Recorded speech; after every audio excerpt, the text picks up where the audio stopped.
Aujourd'hui, nous sommes à Savigny-sur-Lathan, à la Petite France. Musée des trains miniatures, nous allons rencontrer Sylvain et Willy.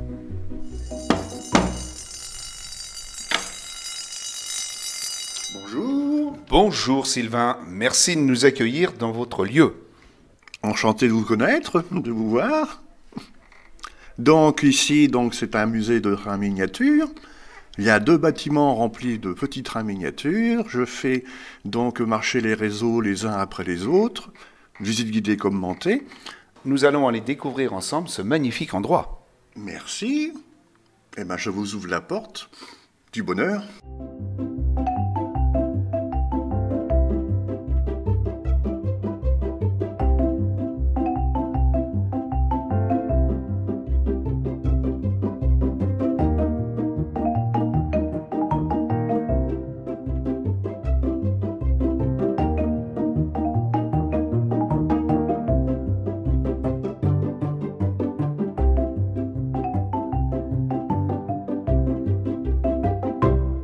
Bonjour Willy. Bonjour Sylvain. Bonjour. Nous sommes devant cette superbe maquette représentant la Petite France. Pourquoi le train? Qui répond? Moi, je suis à l'origine parce qu'en fait, lorsque j'étais gamin, il y avait le chemin de fer départemental qui passait juste derrière le musée actuel, et c'est là qu'habitaient mes grands-parents. Donc ce train a été arrêté en 1949, j'avais 6 ans, ça ne nous rajeunit pas, et ça m'a beaucoup contrarié de ne plus voir ce train. Et donc, c'est à la suite de ça que je me suis lancé vers l'âge de 7 ans. J'ai eu un premier train mécanique de mes parents pour Noël, et puis de train mécanique en train électrique. À l'âge de 12 ans, j'ai monté dans une pièce chez mes parents, un vrai réseau. J'avais d'ailleurs un cousin qui était cheminot en région parisienne, et qui était venu, qui avait trouvé ça formidable. Il dit, mais pour un gamin de 12 ans, c'est incroyable, parce qu'il y avait des signaux qui fonctionnaient. Au fil des Noëls, la collection s'était agrandie.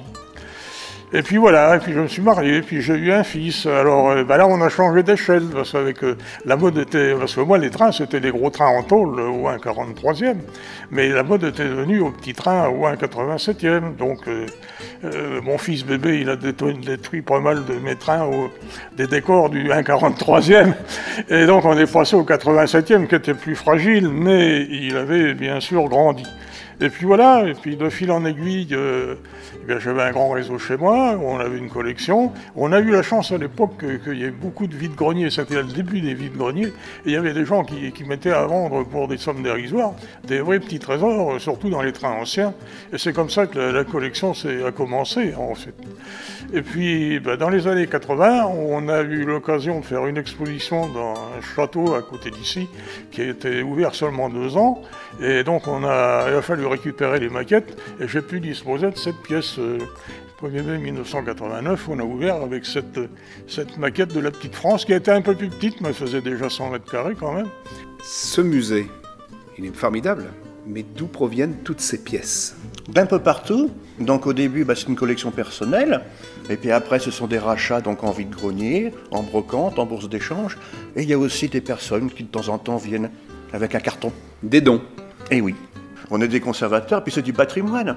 Parce que il y a beaucoup de matériel, c'est des constructions des trains miniatures des années 50, 60, 70, des fabriques françaises qui n'existent plus depuis longtemps. Donc là, c'est du patrimoine. Les plus anciens. Les plus anciens qu'on a, là, c'est du CR, c'est 1934. Donc maintenant, on a près de 600 mètres carrés couverts, donc c'est un musée quand même, quand on dit un petit musée, oui, c'est un musée moyen, mais plein de petites choses.